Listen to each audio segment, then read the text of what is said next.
Bonjour, bonsoir tout le monde, ici Roman, j'espère que tout va pour le mieux à la maison. Je suis bien content d'être avec vous pour vous présenter la 13e vidéo de la série Restitution de notre héritage tirée de l'émission Rééducation. Comme vous le savez, c'est toujours un plaisir pour moi. J'espère que vous êtes disponible à la maison pour bien regarder. Alors, je vous remercie d'avoir pris le temps de regarder, comme d'habitude, de partager et de vous abonner aussi à la chaîne YouTube des productions de Bouclier. Ceci étant dit, bon visionnement. Les productions Le Bouclier présentent Rééducation. Rééducation est une émission qui se veut spirituelle, sociale et musicale. C'est un espace où certains concepts depuis longtemps établis seront remis en question. C'est un espace où la parole de Dieu a la priorité absolue sur les traditions, les interprétations et l'incrédulité. Merci pour vos prières sincères. Nous vous aimons, mais Dieu vous aime encore plus. Maranatha, Maranatha.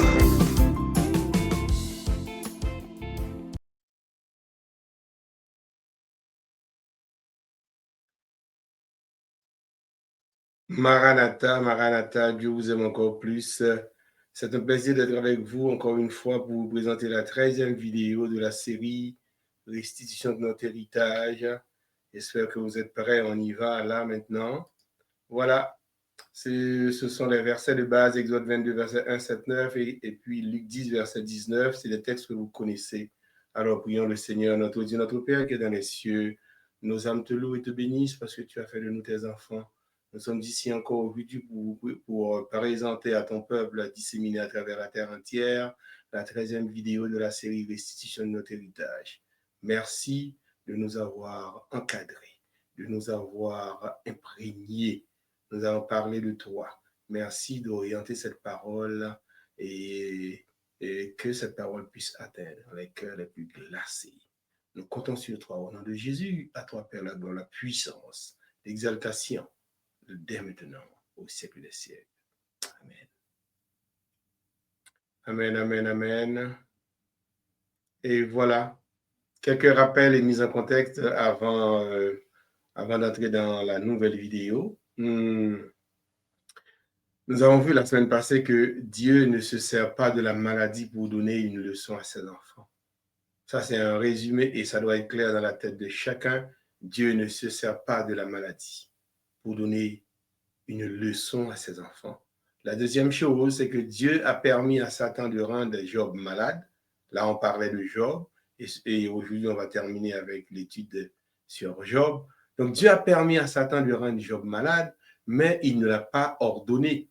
Ça veut dire quoi? Dieu n'a pas ordonné à Satan de le faire. Dieu n'a pas ordonné non plus à Job d'obéir à Satan ou bien d'accepter la maladie de Satan. Non, au contraire.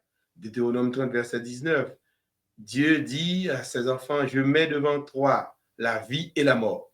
Choisis la vie afin que tu vives, toi et ta postérité. Il nous dit comment faire pour réussir. Nous devons choisir la vie. Malgré la permission obtenue de Dieu, Satan n'a aucune garantie qu'il va réussir dans le mal qu'il va tenter de nous faire. Non, il n'a aucune garantie. Et la dernière chose, c'est que nous ne devons pas oublier notre intention pédagogique par rapport à cette étude de restitution de notre héritage. C'est qu'à la fin de cette étude, chacun devra savoir à 100% qu'être chrétien, ça implique souffrir à cause du nom de Jésus. C'est clair, parce que la Bible dit, tous ceux qui veulent vivre pieusement en Jésus-Christ seront persécutés, mais non à cause de la maladie. Non, nous n'allons pas souffrir à cause de la maladie et nous ne devons pas l'accepter parce que Dieu a déjà résolu ce problème par l'intermédiaire de Jésus sur le bois infâme du calvaire. Ça veut dire que, mais, sauf que dans le cas de souffrance à cause du nom de Jésus, ça, on va en avoir à gogo. C'est en pleine face, on va les avoir. Si nous décidons de marcher avec Jésus. Alors, ça, c'est un petit résumé de la dernière vidéo. Alors, on y va.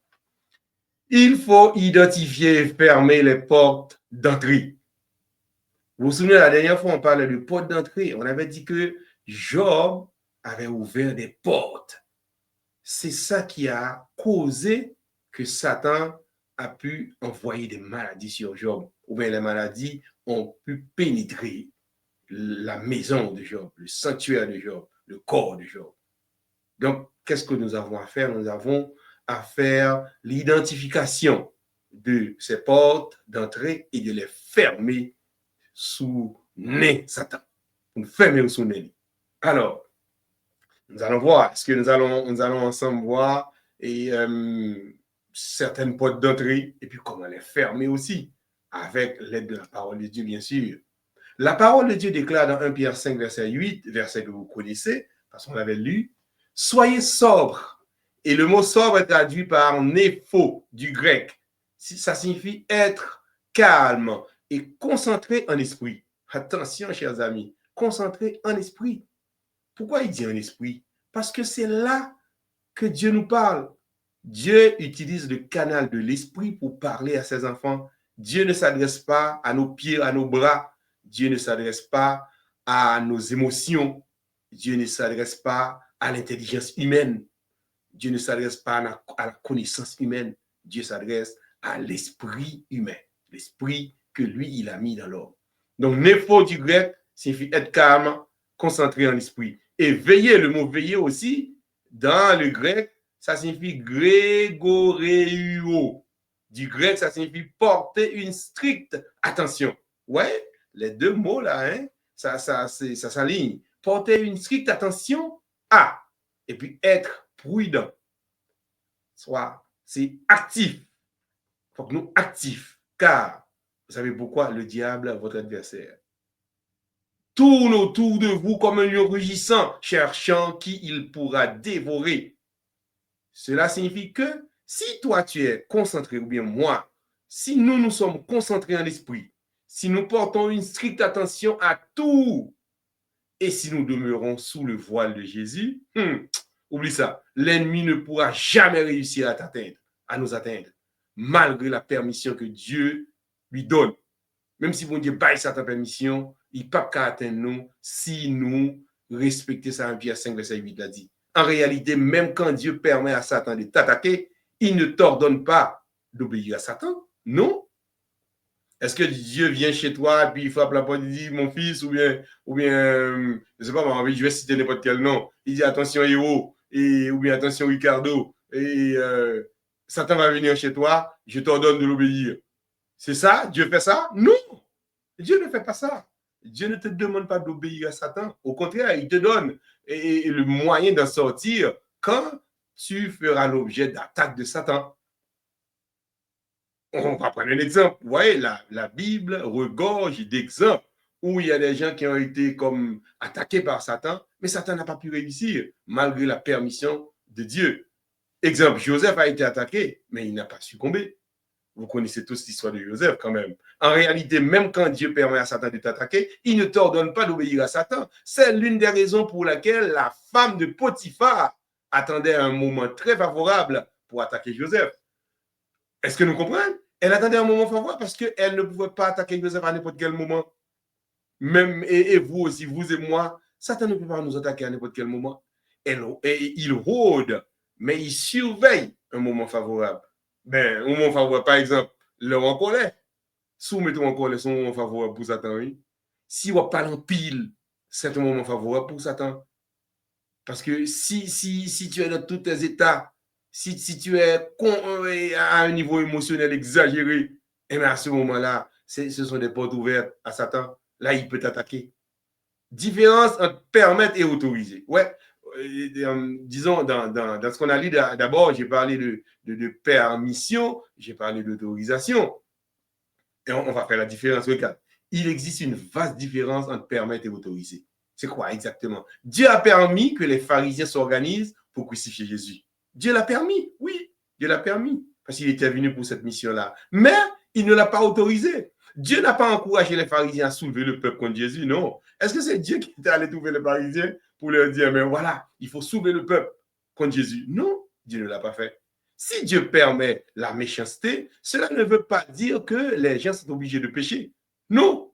Quand Dieu permet une méchanceté, ça ne veut pas dire que toi, tu es obligé de le subir ou de le faire. Non. Aujourd'hui, beaucoup de gens crucifient Jésus en le rejetant, mais Dieu ne les autorise pas à le faire. Il permet à l'homme de faire le propre choix. C'est ça qui arrive. Dieu permet à l'homme d'accepter ou de rejeter ce que Dieu leur propose. Au niveau de son âme, qu'est-ce que l'homme a? L'homme a sa volonté qui s'oppose ou s'aligne sur celle de Dieu. Voilà, chers amis, la différence entre permettre et autoriser. OK? Alors, Joseph a été attaqué, mais il n'a pas succombé. Genèse 39, verset 7 à 12. Après cela, la femme de son maître porta les yeux sur Joseph et dit, couche avec moi. Il refusa et lui dit, mon maître ne prend connaissance de rien avec moi dans la maison. Il m'a confié tous ses biens. Personne n'est plus grand que moi dans cette maison et il ne m'a rien interdit, sauf toi, parce que tu es sa femme. Nous avons causé, mes amis. Il avait un esprit présent, l'esprit de Dieu l'accompagnait. Et lui aussi, il écoutait l'esprit de Dieu. Parce que comme dit l'esprit bon Dieu accompagné, mais l'esprit bon Dieu t'accompagne, Job tout. Donc, il y a nuance. C'est-à-dire, l'esprit de Dieu t'accompagne, mais tu écoutes. Tu dois écouter instinctivement la voix de l'esprit de Dieu quand l'esprit de Dieu te parle. C'est extrêmement important. L'esprit de Dieu parle et les hommes n'écoutent pas. Genèse 39, verset 7 à 12. Suite. Comment pourrais-je commettre un aussi grand mal et pécher contre Dieu? Ça, c'est Joseph qui dit ça, oui. Elle parlait tous les jours à Joseph. C'est la femme de Potiphar. Mais il ne l'écoutait pas et refusait de coucher avec elle, d'être avec elle. Un jour, il était entré dans la maison pour accomplir son travail et il n'y avait là aucun des gens de la maison. Eh bien, ça, madame n'a fait. Elle l'attrapa. Il a attrapé Joseph par son habit en disant, couche avec moi. Il lui laissa son habit dans la main et sorti. Joseph Pilé, en bon créole, m'sait échappé pour lui. Donc, il n'est pas resté pour subir les attaques de la femme. Il n'est pas arrêté, l'y sauver. Dieu libéra Job de la captivité de Satan. Donc, on peut comprendre au final, c'est que Job était captif de Satan. Parce que Dieu ne met personne en captivité. Dieu n'emprisonne pas. Dieu ne met pas des gens en captivité. Des érudits disent que les événements du livre de Job se sont déroulés sur une période de 9 à 18 mois.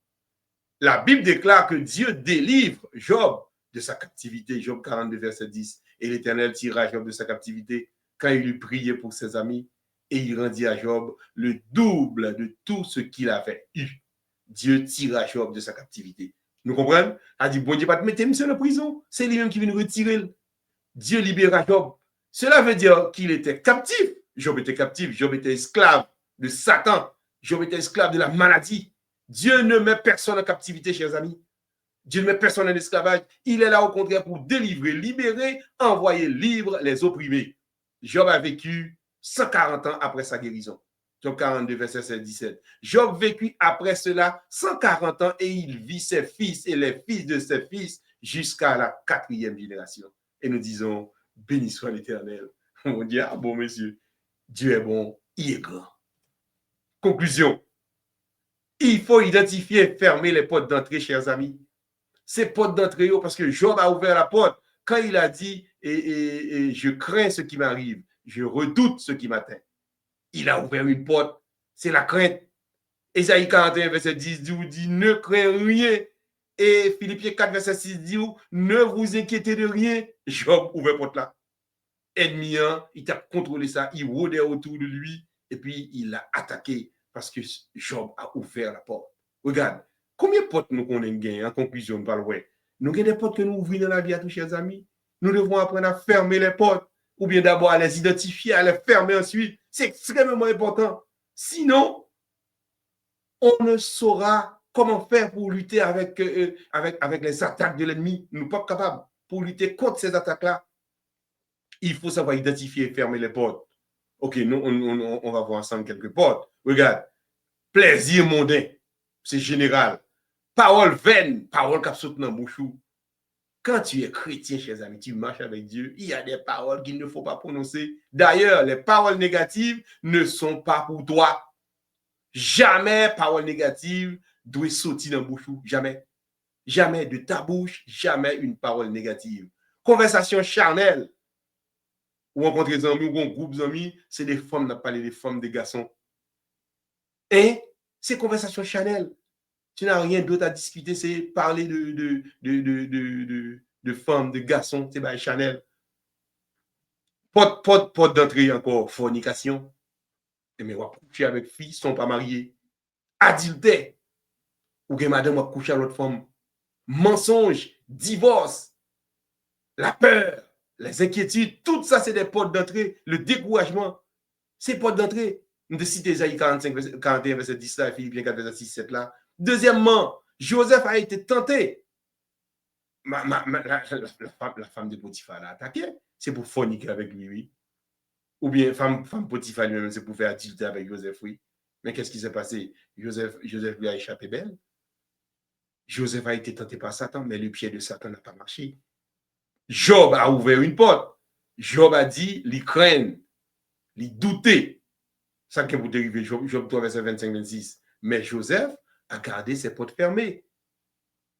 Au lieu de rester, il courit. Dieu libéra Job de la captivité de Satan. Il ne met pas les humains en esclavage ou bien en captivité, mais il est là pour les libérer, les délivrer, les envoyer libres.